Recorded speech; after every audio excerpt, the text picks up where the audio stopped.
What's up, Hellbound friends? Welcome back to Philosophically Godless. I'm the Atheist Rationale. Now, I know I'm not your favorite cartoon straw man. I'm not even a cartoon. But none of that really matters because the Godless Iowan has asked me to gift you my rather mediocre presents. And I know what you're thinking. Who the fuck is this guy and why does he look like he's 16? Honestly, I couldn't tell you, but I make atheist videos, you know, goofing on cringe, debunking Christian apologetics, and I really like calling out people like Matt Powell and Steven Anderson. I also make a lot of really bad jokes and reference a lot of TV shows. If that's something that interests you, consider subscribing to the channel, and if not, watch this video anyway and consider it a trial run. I think you're gonna want to stick around today though, because I got something extra special for you guys. I'm gonna introduce to you today a guy by the name of John St. Julian Baba Wanyama, a man with a rather peculiar obsession with Jim Carrey, and an even more peculiar obsession with something called the sacred secretion.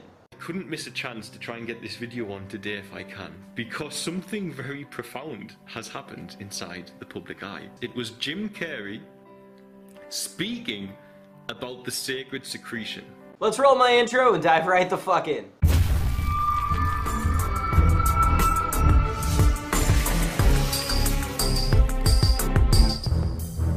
So who is John St. Julian? Now my original plan for this guest video was to respond to this hilarious clip of Jim Carrey going crazy on the Norm Macdonald show. This substance comes from your medulla, makes the trip down your spine to your sacrum, which is Quick, get a dictionary. Christ coming down into human form. Yes.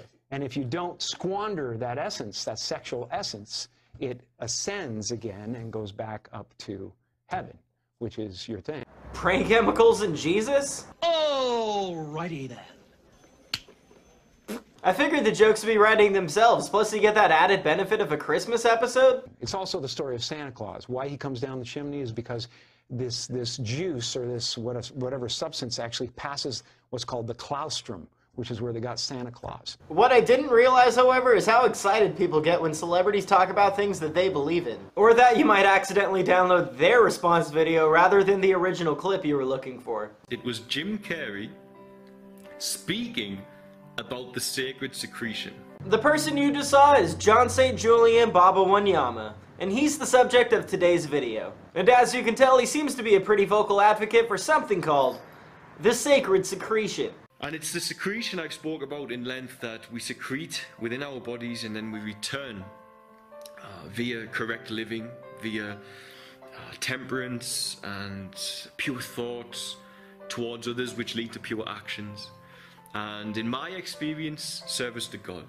Now before we really dive in here, let me just take this beanie off and let's examine the whole idea of the sacred secretion a little bit. It's true.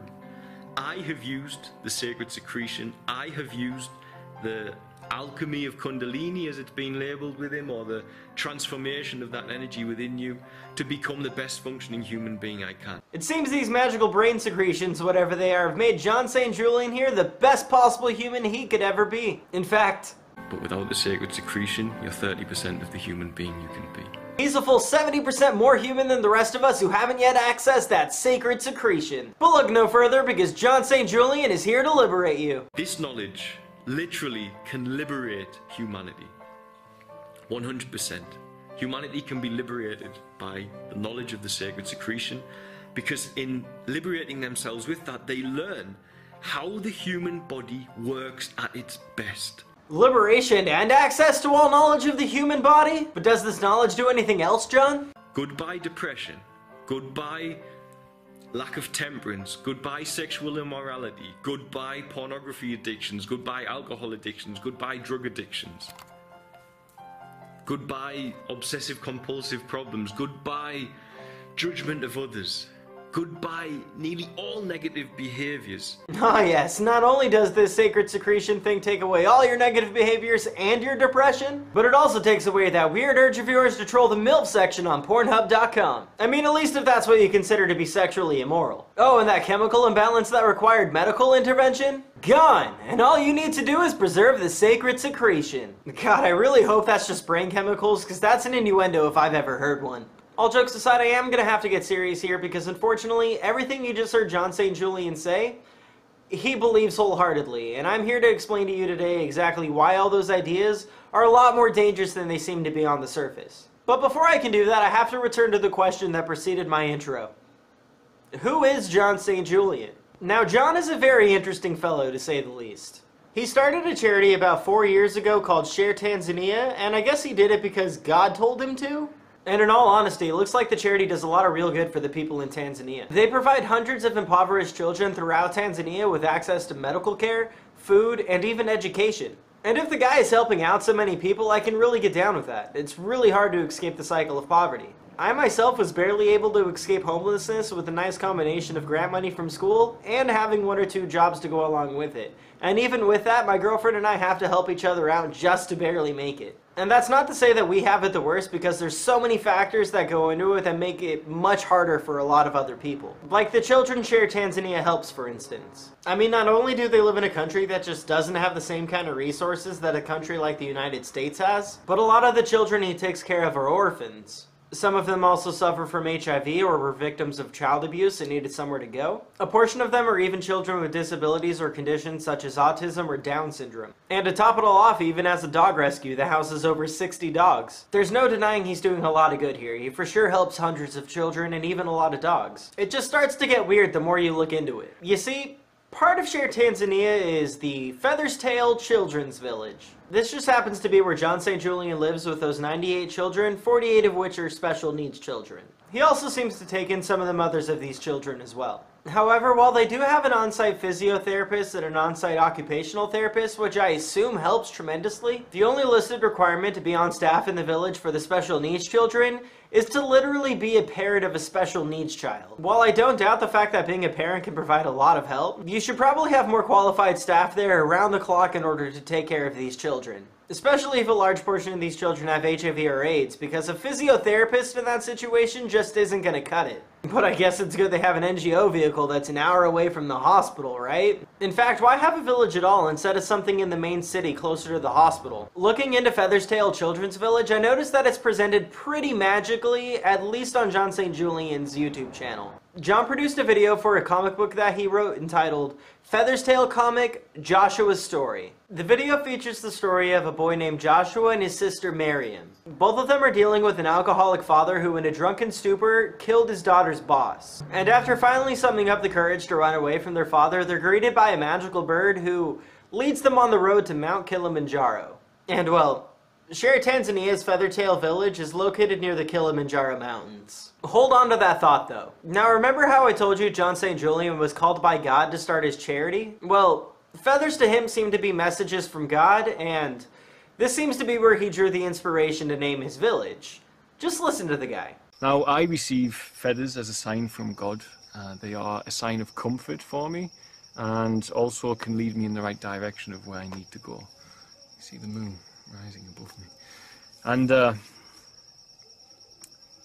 I called the children's village, where we are now, Feather's Tail, due to these feathers. Now think about it for a second. John St. Julian believes he gets messages from God, sometimes directly and sometimes through the use of feathers. This I would think implies that he's pretty special. Then he distributes a comic book that just so happens to depict 2 children that deal with the exact same problems that a lot of the children in his village just so happen to have dealt with as well. Then those 2 children seem to be saved by the same kind of messages that John gets, only to be led in the direction of the Feather's Tail Children's Village. What kind of message does this give to the children who read the comic? What kind of message does this send to a child in need who might find this comic but hasn't exactly found the village yet? Come to think of it, what kind of message does this send to the children in the village who are reading the comic? Does it not sort of mythologize the whole concept of the village as some sort of God-ordained safe haven for the children? And is John St. Julian held up as some sort of Christ-like figure? While I'm not exactly sure about the whole demagogue thing, it doesn't really help Julian at all that he secretly runs a church inside the village based around all of this bullshit. And why exactly does the village need a church anyway?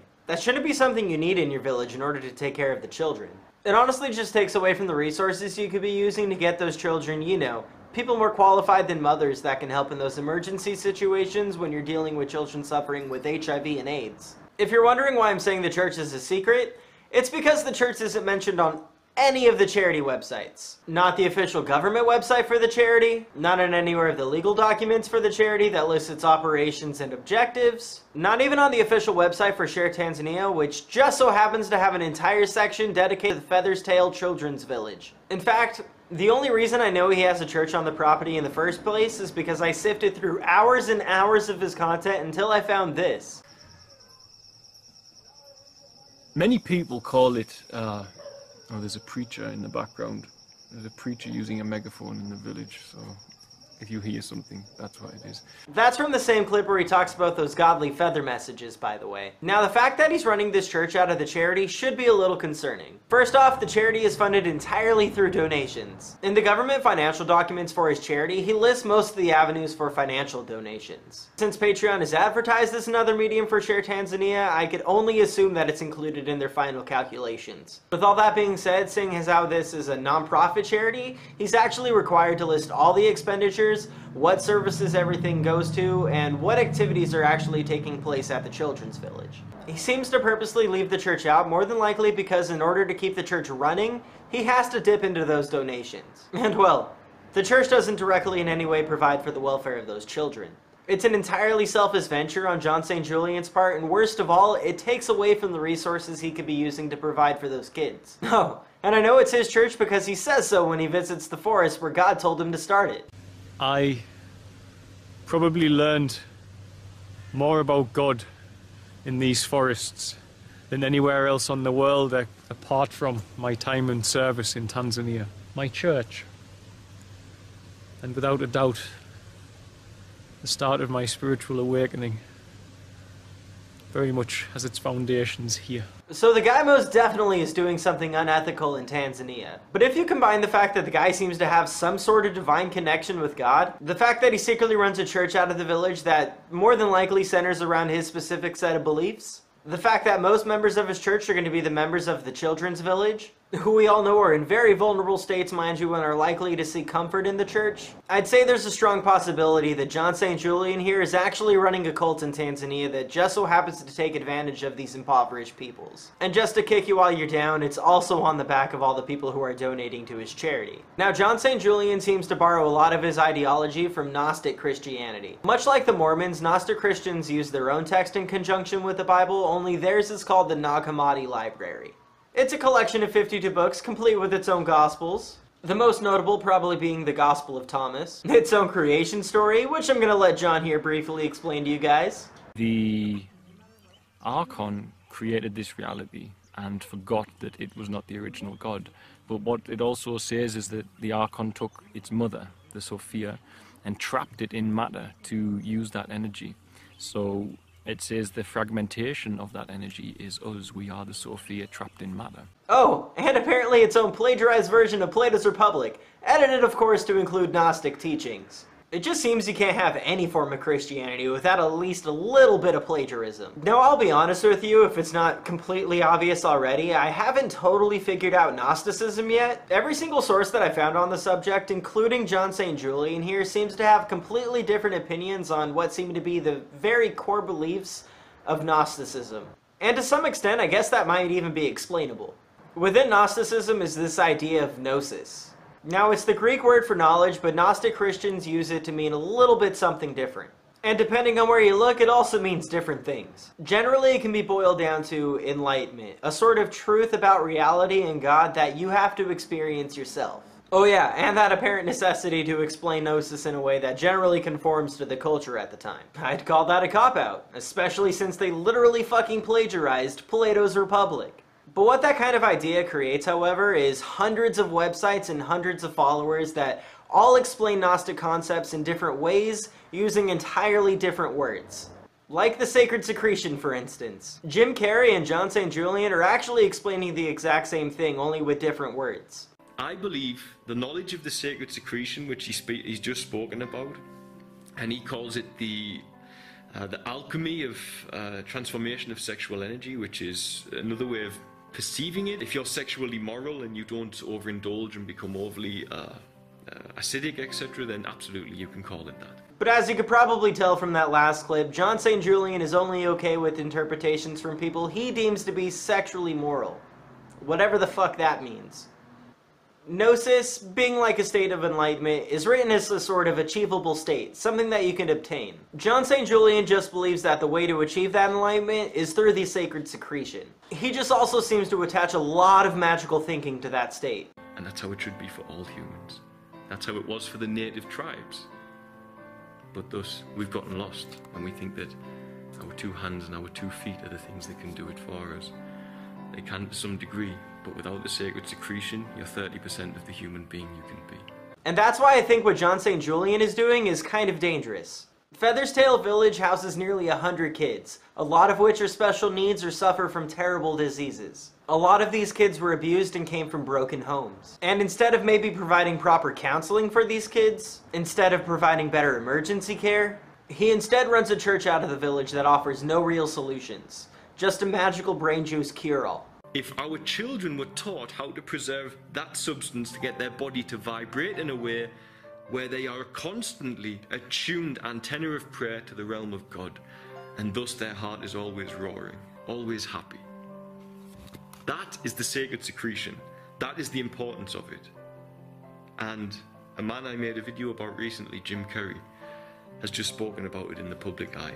Now I plan on covering John a lot more on my channel. The rabbit hole goes a lot deeper than just the sacred secretion nonsense, and honestly, I haven't even gotten into debunking the pseudoscience of it all. John's definitely going to be a recurring figure on my channel. Now I think I'm going to end the video right here, but if that's something you're interested in, or if you want to see more of my work, consider going over to my channel and throw me a sub. Before I go though, I just want to say thank you to Philosophically Godless for giving me the opportunity to guest on his channel. Being a fan, it's really cool to be a part of Philosophically Godless history, and honestly, it's really cool that I was able to help out. To those of you that are still here, thank you for tuning in. You've been watching Philosophically Godless. I'm the Atheist Rationale. Don't panic.